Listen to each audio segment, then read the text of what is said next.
Hello friends, मेरा नाम अमित महाजन है और मैं आपका अपने channel layman history and Jio politics में स्वागत करता हूं, इस्तकबाल करता हूं।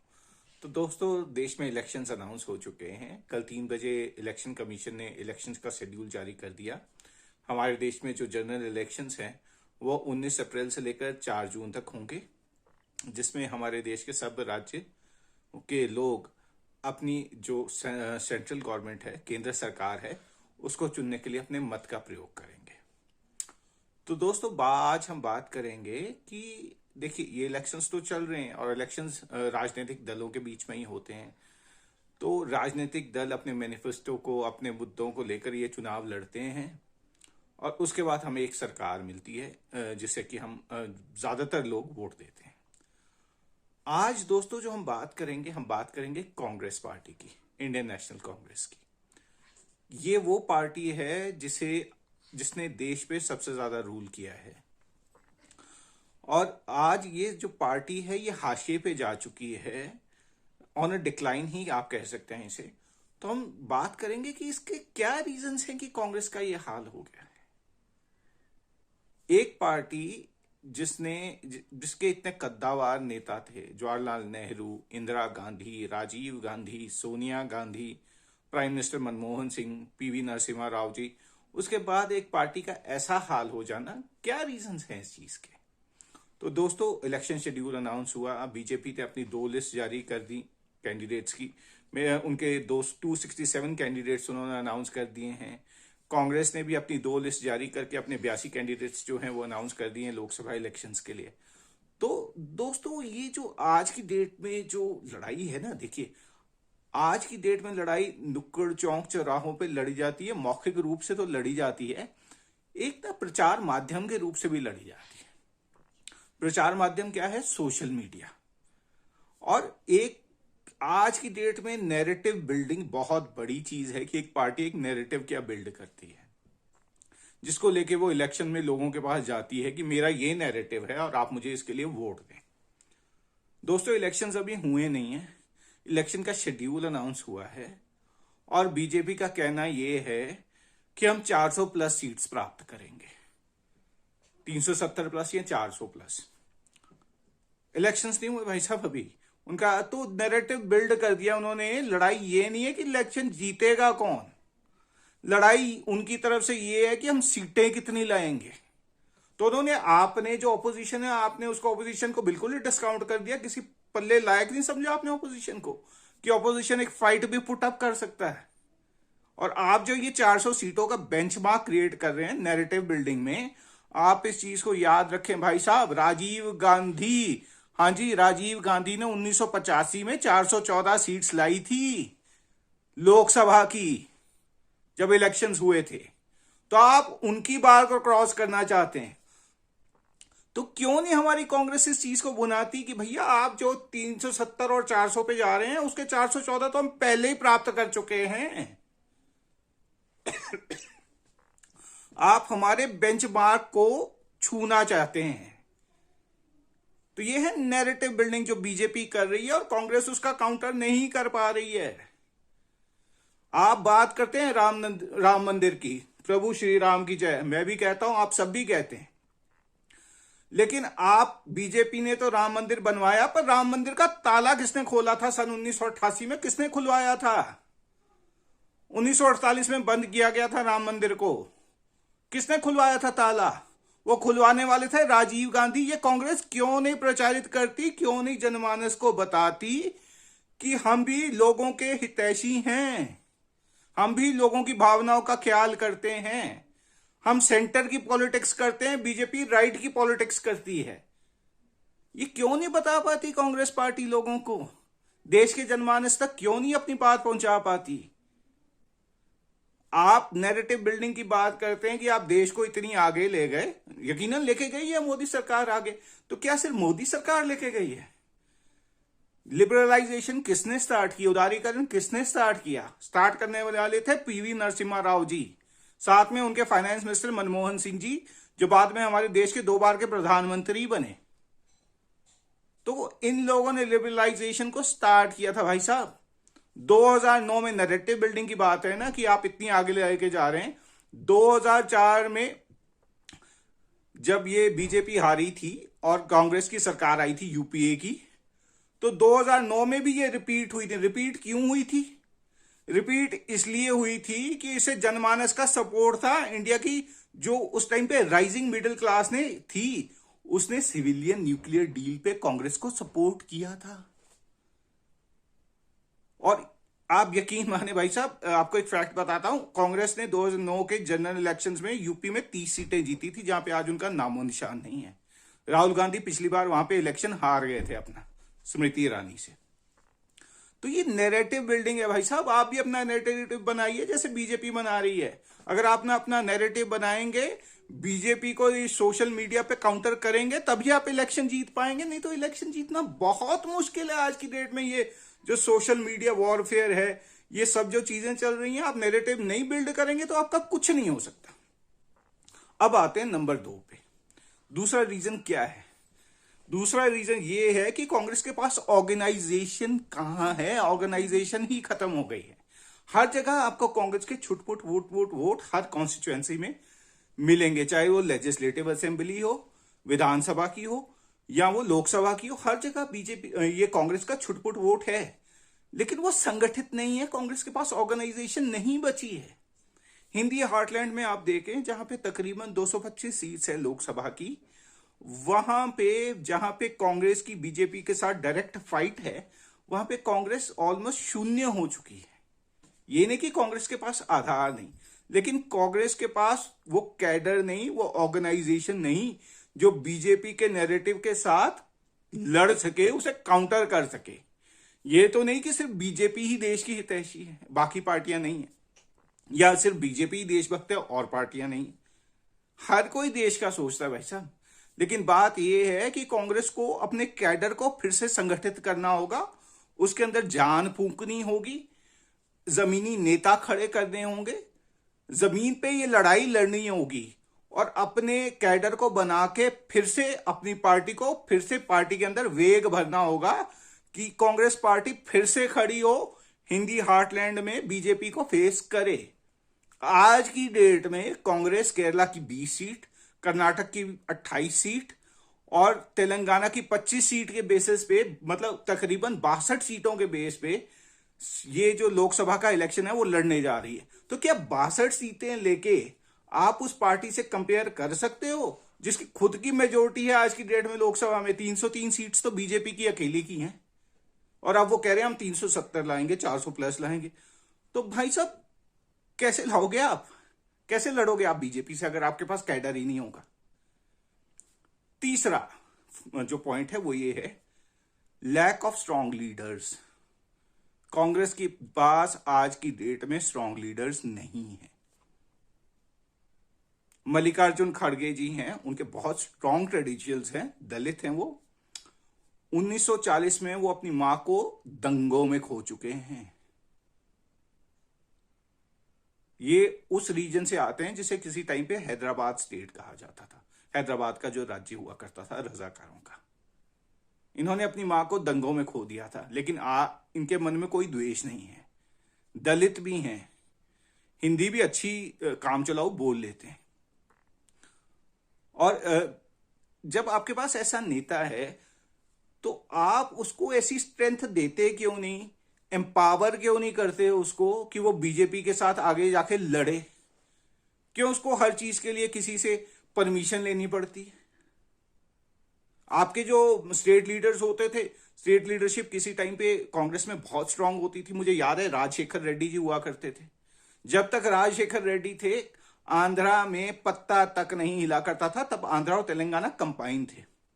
जब राजशेखर रेड्डी जी का निधन हुआ एक एयर क्रैश में, उसके बाद ही तेलंगाना बना था।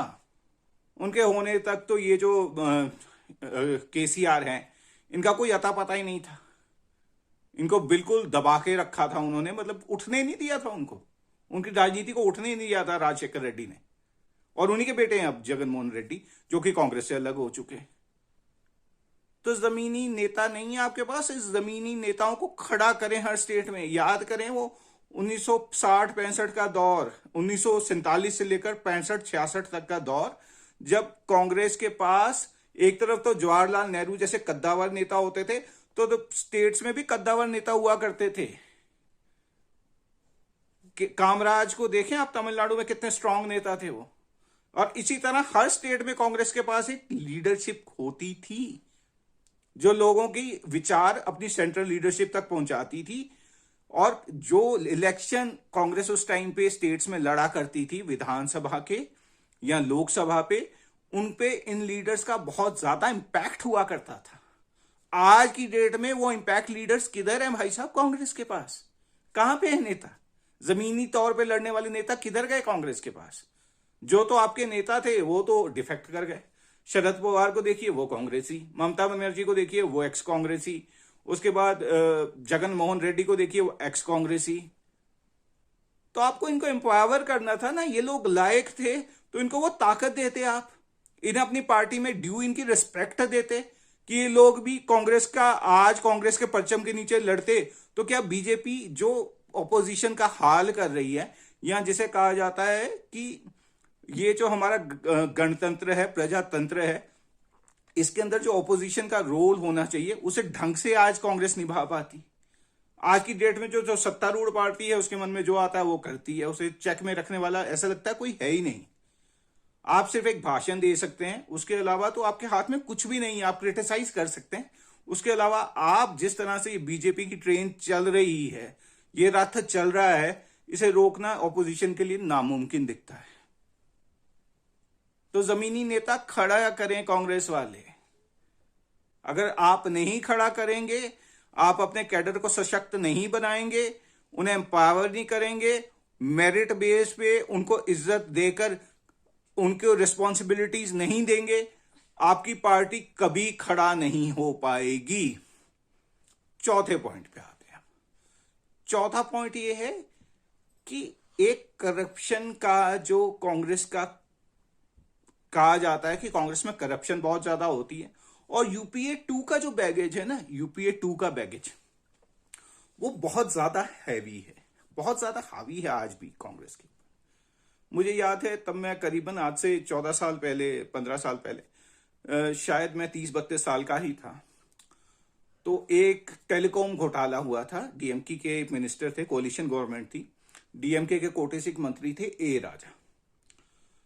तो उस टाइम पे कहा गया था कि इनका जो घोटाला है वो 2 लाख करोड़ का घोटाला है। तो मुझे यही नहीं पता था इसमें जीरो कितने लगते हैं।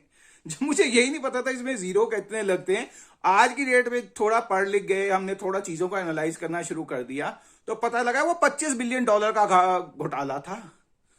$25 बिलियन का घोटाला भाई साहब। पाकिस्तान कटोरा लेके पूरी दुनिया में घूमता है, $1-1 बिलियन के लिए, $2-2 बिलियन के लिए।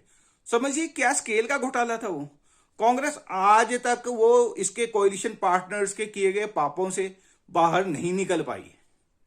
आज की डेट में ये कहा जाता है कि ये वही भ्रष्ट सरकार थी, ये लोग फिर से घोटाले करेंगे आएंगे। तो कांग्रेस को इन सब चीजों को पार पाने के लिए अपना एक नैरेटिव बिल्ड करना होगा कि हमारी सरकार ऐसी नहीं बनेगी, हमारी सरकार स्वच्छ बनेगी, सही छवि की बनेगी और लोगों के अधिकारों के लिए लड़ेगी। तो ये तो कांग्रेस को ही करना है ना भाई साहब। अगली बात, कांग्रेस ने प्रॉपर पोल अलायंसेस नहीं किए स्टेट्स में। राहुल की न्याय यात्रा चली, राहुल गांधी जी की, बंगाल में आके बात नहीं बन पाई। ममता जी और अधीर रंजन चौधरी का जो वाक युद्ध था वो चलता रहा। अधीर रंजन जी ने कहा हमें भीख नहीं चाहिए, ये 2 सीट्स तो हम खुद ही जीत सकते हैं, इसके लिए हमें ममता जी का सपोर्ट नहीं चाहिए। तो ममता ने अपनी अलग ही इलेक्शन लड़ने का मन बना लिया। अब कांग्रेस लेफ्ट के साथ मिलकर इलेक्शन लड़ेगी और तीसरे कोटे में आएगी बीजेपी। तो फायदा किसका हुआ? आप खुद गेस करें किसका फायदा हुआ? फायदा हुआ बीजेपी का। Mamata versus Congress plus left versus BJP. Bihar में आपने देख लिया, खैर वहां तो बात ही क्या करनी, वहां तो पलटू राम जी हैं, उनका तो कभी पता नहीं, कभी यहां कभी वहां। पंजाब में आप देखिए, दिल्ली में तो आपने अलायंस बना लिया आपके साथ, पंजाब में आप बना नहीं पाए, 13 सीटें हैं वहां पे। तो तो ये प्री पोल अलायंसेस इलेक्शंस के बाद तो आप बना लेंगे, गठजोड़ कर लेंगे, लेकिन ये प्री पोल अलायंसेस के बहुत मायने होते हैं भाई साहब। वोट इन ब्लॉक पड़ता है, वोट आपका बढ़ता नहीं है, आप वो नहीं कर पाए, जबकि ये बहुत ज्यादा जरूरी था आपके लिए। और अब सबसे अहम बात देखिए, जो नेता होता है ना, उसे जमीन की नस पता होनी चाहिए कि जमीन पे हो क्या रहा है। आज की डेट में बात यह है भाई साहब कि कांग्रेस जो है, इसके नेता जमीन से कट चुके हैं। आप इसे अपीजमेंट की पॉलिटिक्स कहें, तुष्टीकरण की राजनीति कहें, या ये कहें कि ये एक वर्ग को लाभान्वित करना चाहते हैं, या खैर इनके दिमाग में क्या है कोई नहीं ये जानता। एक एग्जाम्पल ले लेते हैं, राम मंदिर बना तो आप वहां पर नहीं गए। देश की 85% जनसंख्या उस राम मंदिर को, राम जी को अपना अधीष्ट मानती है। आप वहां पे नहीं गए, आपने क्या सिग्नल दिया? इसे ट्रुथ से, जनमानस से कटना नहीं है तो क्या बोलेंगे कि आप वहां पे गए ही नहीं। आपने बोला जी ये तो गलत है, ये तो अभी तक इनको शंकराचार्य जी ने भी अप्रूव नहीं किया किसी ने, इन्होंने गर्भगृह बना लिया, मंदिर तो बनाया नहीं, वहां पे मूर्ति रख दी, तो हम वहां पे नहीं जाएंगे। आप मतलब आप कहां जी रहे हैं भाई साहब? आज की डेट में भारत आकाश पे जा रहा है, हम लूनर मिशन बना रहे हैं, हम हाई सीज पे पेट्रोलिंग कर रहे हैं। आपने देखा ना कल भी भारत की ये नाविक जो नौसेना है, उसने गल्फ ऑफ एडन में ऑपरेशन किया है, एडन की खाड़ी में है, और एक बंदी जहाज को छुड़ाया है सोमाली पायरेट से। हम कहां पहुंच रहे हैं डिप्लोमेटिकली, पॉलिटिकली, जियो पॉलिटिकली, और आप अब कास्ट सेंसस करवाना चाहते हैं। मैं उसके इस चीज में नहीं पढ़ूंगा कि ये कास्ट सेंसस सही है कि गलत है, लेकिन मैं देश की डेवलपमेंट के हिसाब से आप पे बात कर रहा हूं भाई साहब कि क्या मेंटेलिटी आपकी है। मतलब देश चाहता है तरक्की, देश चाहता है डेवलपमेंट। आज मेरी एस्पिरेशन रोटी कपड़ा मकान से बहुत ज्यादा आगे है, चाहे मैं गांव में रहता आदमी हूं, चाहे शहरों में रहते हुए लोग हैं। एस्पिरेशंस बढ़ चुकी हैं, ये एस्पिरेशनल इंडिया है, ये आगे बढ़ना चाहता है। आप इसको कास्ट के फड्डे में फंसा के क्या देना चाहते हैं ये बताएं। People simply don't get it, कोई इस चीज को समझ ही नहीं रहा कि आप करना क्या चाहते हैं। आगे बढ़े ना, अपनी पॉलिसीज लाएं, मैनिफेस्टो लाएं, बताएं देश के लिए आप क्या करना चाहते हैं, क्या पॉलिसी है आपकी तरक्की की, ग्रोथ की, इंटरनेशनल रिलेशंस पे आपकी क्या पॉलिसी है ये बताएं।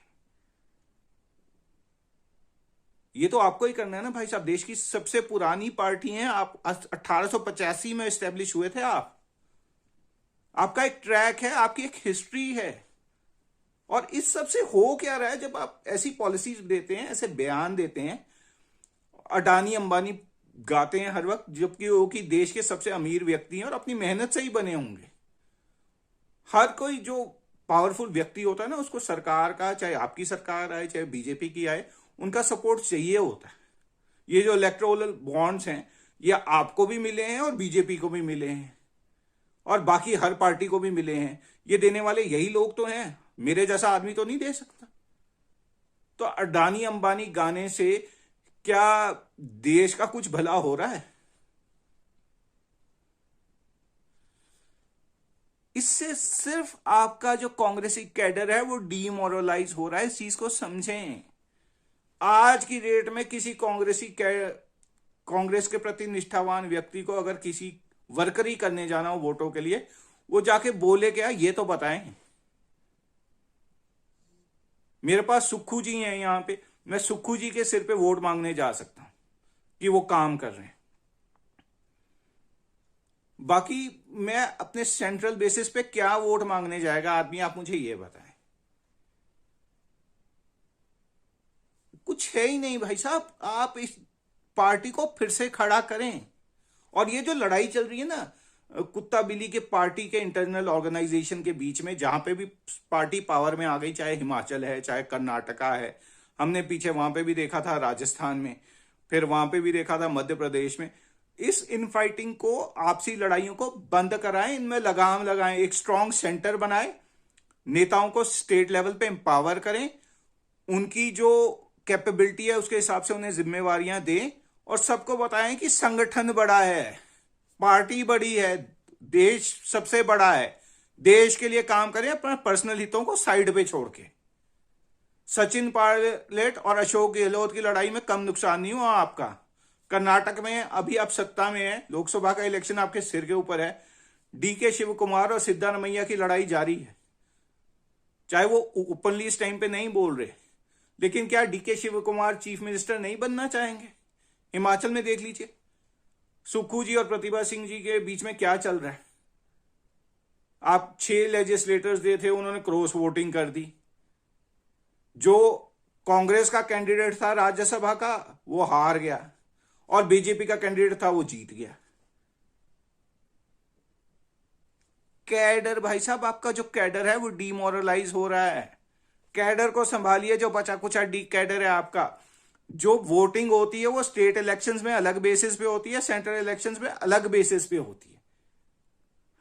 यहां पे हम सुक्खू जी के कहने पे वोट डाल सकते हैं, पर इतना बड़ा ज्यादा असर नहीं है। यहां पे असर ये है कि सेंटर में कौन आएगा। सेंटर में ये है राहुल जी वर्सेस मोदी जी की बात। तो राहुल जी हमें प्रेरित करें, हमें इस लायक बनाएं कि हम सोचें कि हमने करना क्या है, किस बेसिस पे आपको वोट डालना है।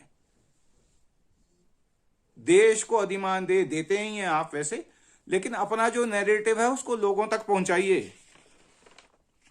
और ऐसा नहीं कि आखिरी इलेक्शन है, इलेक्शन आते जाते हैं रहते हैं भाई साहब। देश सर्वोपरि है, इसे करो या मरो मत बनाइए, अपनी पॉलिसीज को सही बनाइए, आगे बढ़िए और लड़िए। अगर आप सही दिशा में जाएंगे तो लोग भी आपके साथ आएंगे। जमीन की लड़ाई लड़िए, पॉलिसी आधारित लड़ाई लड़िए। वो कहते हैं ना, criticism for the sake of criticism, वो नहीं होना चाहिए। सरकार अगर अच्छा करती है तो अच्छा बोलिए, ये हिम्मत दिखाइए, और अगर गलत कहती है तो उसके मुंह पे जाके बोलिए कि आप गलत कर रहे हैं। देश को ऐसे सशक्त नेतृत्व की, ऐसे सशक्त ऑपोजिशन की बहुत ज्यादा जरूरत है। हम लोगों के लिए, देश की जनता के लिए खड़े होइए और इस लड़ाई को लड़िए, क्योंकि एक आदमी का राज कहीं पे भी हो अच्छा नहीं होता। एक हेल्दी ऑपोजिशन हर जगह चाहिए होती है। इसी के साथ दोस्तों मैं आज के वीडियो का अंत करना चाहूंगा। मेरा नाम अमित महाजन है। मेरे channel layman history and geopolitics को काइंडली लाइक, सब्सक्राइब और शेयर जरूर कीजिएगा। धन्यवाद।